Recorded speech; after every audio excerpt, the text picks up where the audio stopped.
Hello बच्चों, आप सभी का यूट्यूब चैनल आइडियल देव क्लासेस में स्वागत है। बच्चों, आज हम आपके लिए 8 ग्रेड अभ्यास पुस्तिका विषय सामाजिक विज्ञान लेकर आए, जो कक्षा किसके लिए, कक्षा 7वीं के लिए है। और जो आपका सत्र रहेगा, आपका सत्र 2025-26, इस पुस्तक को मध्य प्रदेश राज्य शिक्षा केंद्र भोपाल द्वारा बनाया गया है।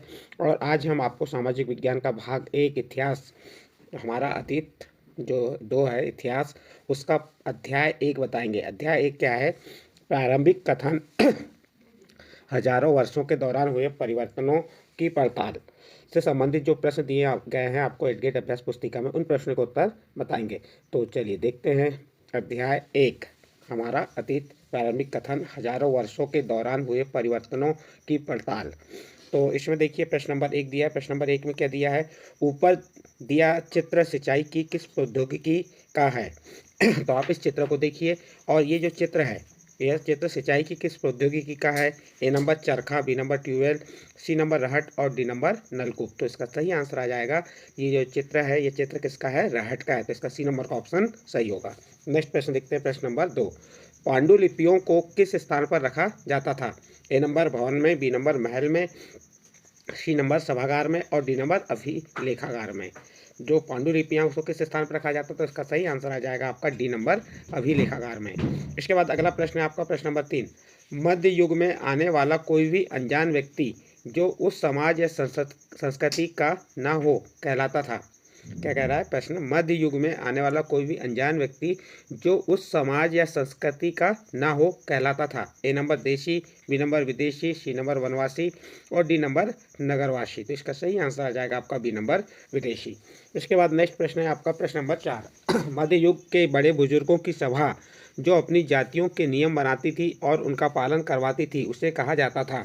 A number gram panchayat, B number जनपद पंचायत, सी नंबर जाति पंचायत और डी नंबर जिला पंचायत। तो इसका सही आंसर आ जाएगा आपका सी नंबर जाति पंचायत। नेक्स्ट प्रश्न है आपका प्रश्न नंबर 5, राजपूतों के पराक्रम और स्वामी भक्ति का गुणगान करते थे। ए नंबर सैनिक और सेनापति, बी नंबर कवि और चारण, सी नंबर लिपिक और मुंशी, डी नंबर राजा और सामंत। इसका सही आंसर आ जाएगा आपका बी नंबर कवि और चारण। इसके बाद नेक्स्ट प्रश्न है आपका प्रश्न नंबर 6। प्रश्न नंबर 6 में दिया है आपको रिक्त स्थानों की पूर्ति कीजिए। इसका ए नंबर का प्रश्न देखिए, पांडुलिपियों तथा दस्तावेजों को खालिस्तान तथा खालिस्तान में रखा जाता था। तो बच्चों इसका आंसर क्या हो जाएगा? इसके खालिस्तान क्या आ जाएगा? पांडुलिपियों तथा दस्तावेजों को पहले खालिस्तान में आ जाएगा पुस्तकालय, तथा दूसरा खालिस्तान में आ जाएगा अभिलेखागारों में रखा जाता था। तो यहाँ पे आप खालिस्तान में पुस्तकालय, पहले में पुस्तकालय लिख देंगे और दूसरे में अभिलेखागारों। फिर देखिए बी नंबर का प्रश्न सीखा, पर्यावास में परिवर्तन के कारण कई खालिस्तान को मजबूर होकर अपना स्थान छोड़ना पड़ा। तो देखिए पर्यावास में परिवर्तन के कारण कई वनवासियों को, किसको? कई वनवासियों को मजबूर होकर अपना स्थान छोड़ना पड़ा। तो खालिस्तान क्या डाल देंगे आप इसमें? वनवासी। इसका नेक्स्ट प्रश्न है आपका सी नंबर, 14वीं शताब्दी के इतिहासकार खालिस्तान ने वृत्तांत पहली बार 1356 में लिखा था।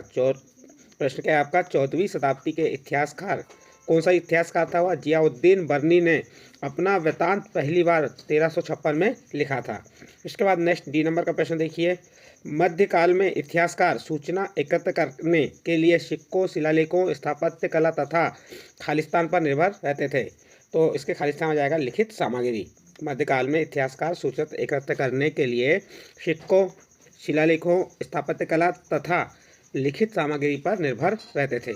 इसके बाद अगला प्रश्न है प्रश्न नंबर ई, पांडुलिपियों की प्रतिकृति। प्रश्न क्या है आपका? पांडुलिपियों की प्रतिकृति बनाने वाले खालिस्तान या खालिस्तान कहलाए। तो यहाँ पे देखिए पांडुलिपि की प्रतिकृति बनाने वाले लिपिक या नकल नवीस कहलाए या कहलाते थे। तो यहाँ पे आप खालिस्तान, लिपिक और नकल नवीस लिख देंगे। इसके बाद नेक्स्ट प्रश्न है आपका प्रश्न नंबर 7। प्रश्न नंबर 7 क्या है?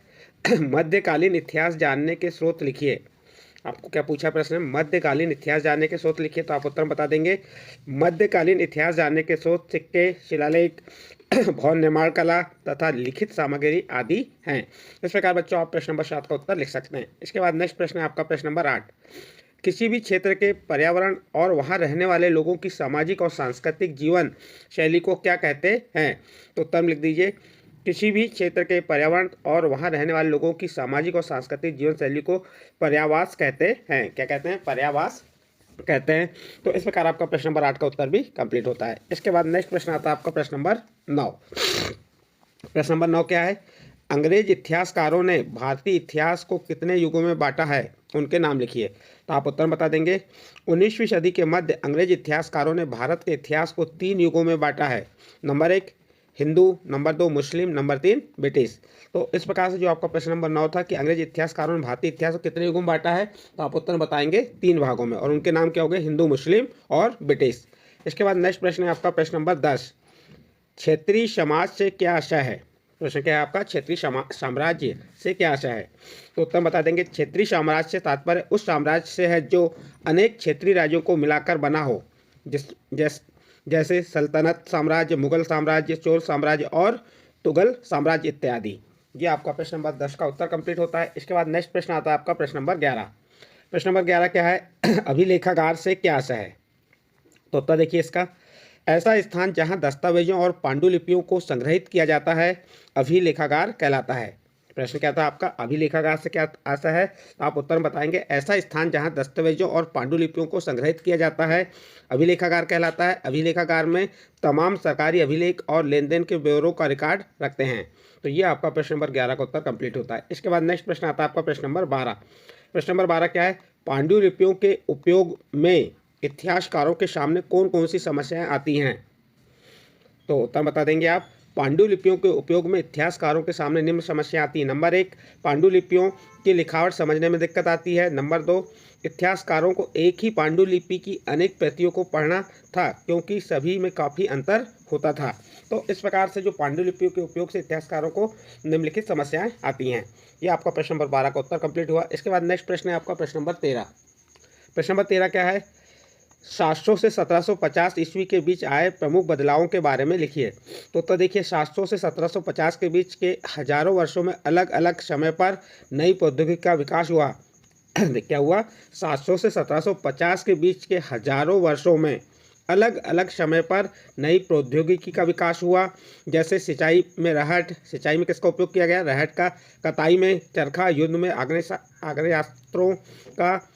आग्नेयास्त्रों का प्रयोग हो गया था। इस काल में आर्थिक, राजनीतिक, सामाजिक और सांस्कृतिक बदलाव आए थे। इस काल में और क्या हुआ था? आर्थिक, सामाजिक और राजनीतिक सांस्कृतिक बदलाव आए थे। तो ये आपका प्रश्न नंबर 13 का उत्तर कंप्लीट होता है। नेक्स्ट प्रश्न है आपका प्रश्न नंबर 14।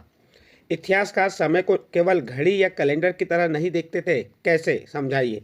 तो देखिए इतिहासकार समय को केवल घड़ी या कैलेंडर की तरह नहीं देखने यानी कि केवल घंटों, दिन या वर्षों के बीतने के रूप में नहीं देखते हैं। उनका नज़रिया यह है कि समय सामाजिक और आर्थिक संगठन में आने वाले परिवर्तनों को झलकाता है। यह दिखलाता है कि विचारों और विश्वासों में कितना स्थायित्व रहा है और कितना परिवर्तन आया है। तो यहाँ परिवर्तन को झलकाता या झनकाता के जगह क्या लिखे पढ़ेंगे? इसको झलकाता है। इसके बाद नेक्स्ट प्रश्न है आपका प्रश्न नंबर 15। 1318 ईस्वी में कवि अमीर खुसरो द्वारा भाषा के संबंध में क्या विचार व्यक्त किए गए थे? तो देखिए 1318 ईस्वी में कवि अमीर खुसरो द्वारा भाषा के संबंध में निम्न विचार व्यक्त किए। क्या क्या विचार व्यक्त किए थे?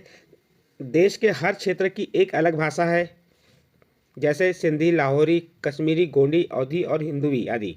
अमीर खुसरो ने बतलाया कि इन भाषाओं के विपरीत एक भाषा संस्कृत भी है जो किसी विशेष क्षेत्र की भाषा नहीं है। यह एक प्राचीन भाषा है जिसे केवल ब्राह्मण जानते हैं, आम जनता नहीं। इस प्रकार से आप प्रश्न नंबर 15 का उत्तर लिखेंगे। इसके बाद नेक्स्ट प्रश्न है आपका प्रश्न नंबर 16। प्रश्न नंबर 16 क्या है? मध्यकाल में हुए मुख्य धार्मिक परिवर्तनों के बारे में लिखिए। तो तब लिख देंगे मध्यकाल में हुए मुख्य धार्मिक परिवर्तन। नंबर 1 हिंदू धर्म में नए नए देवताओं की पूजा आरंभ हुई और राजाओं द्वारा मंदिरों का निर्माण करवाया गया। नंबर 2 समाज में पुरोहितों के रूप में ब्राह्मणों का महत्व बढ़ता गया। नंबर 3 इस काल में भक्ति आंदोलन प्रारंभ हुआ। और नंबर 4 इस काल में इस्लाम और ईसाई धर्म का प्रादुर्भाव हुआ। इस प्रकार से आपका जो प्रश्न नंबर 16 था, मध्यकाल में हुए मुख्य धार्मिक परिवर्तनों के बारे में लिखिए, तो उसका उत्तर आप देख के लिख सकते हैं। नेक्स्ट प्रश्न है आपका प्रश्न नंबर, ये आपका प्रश्न नंबर 16 हुआ। प्रश्न नंबर 17 आएगा। इसमें दिया प्रोजेक्ट कार्य, आपको ये प्रोजेक्ट कार्य करना है। और इसमें क्या दिया प्रोजेक्ट कार्य में? देखिए आपके ग्राम या शहर अथवा जिले की ऐतिहासिक इमारतों के चित्र एकत्रित कीजिए व उनके बारे में निम्नांकित विवरण लिखिए। देखिए बच्चों, इस प्रश्न में क्या कहा है, आपके ग्राम या आप शहर से तो शहर अथवा जिला, जो आपका जिला है उसकी ऐतिहासिक इमारतों के चित्र एकत्रित करना है, वह उनके बारे में निम्नांकित विवरण देना है। नंबर 1, इमारत का निर्माण कब हुआ। आप जिस ऐतिहासिक इमारत का चित्र एकत्रित कर रहे हैं उसके बारे में आपको यहाँ पे लिखना है। जैसे मैंने यहाँ पे बताया हूँ, जो ऐतिहासिक इमारत उसके बारे में इमारत प्रश्न है, इमारत का निर्माण कब हुआ, तो उत्तर बता देंगे इमारत का निर्माण तीसरी सदी ईस्वी पूर्व हुआ था। दूसरा है प्रश्न, निर्माण किसके द्वारा कराया गया, जो इमारत थी उसका निर्माण किसके द्वारा कराया गया, तो आप उत्तर बता देंगे इसका निर्माण सम्राट अशोक द्वारा कराया गया था। फिर तीसरा प्रश्न है, इमारत के निर्माण में किस प्रकार की सामग्री का उपयोग किया गया, तो आप उत्तर बता देंगे ईंटों एवं स्थानीय बलुआ पत्थर का उपयोग किया गया। फिर चौथा प्रश्न है, इमारत पर किस प्रकार की चित्रकला की गई है, तो आप उत्तर बता देंगे इमारत पर जातक कथाएं एवं यक्षिणी की चित्रकला है। और पांचवा प्रश्न है, इमारत का वर्तमान में क्या उपयोग किया जा रहा है, तो आप उत्तर बता देंगे इमारत का उपयोग पर्यटन के लिए किया जाता है।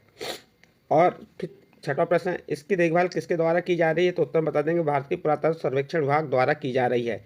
इमारत का चित्र बनाइए, तो आप जिस इमारत के बारे में बता रहे हैं उसका यहाँ पे चित्र बताएंगे और जो प्रश्न दिए थे उन प्रश्नों के उत्तर दे देंगे। देखिए हमने जो इमारत का चित्र बनाया है, ये सांची का स्तूप है। ये कहाँ है, रायसेन, मध्य प्रदेश के रायसेन जिले में है। इसमें देखिए इसका चित्र बना देंगे। ये छत्र हो गया हमरी के हड्डी के अवशेष स्थल, अन्य ने अर्धचंद्राकार गुम्बद, मेदी यानी प्रदक्षिणा पथ और वेदिका, और इसका तोरण प्रवेश द्वार। तो इस प्रकार से आप चित्र बना के बता सकते हैं।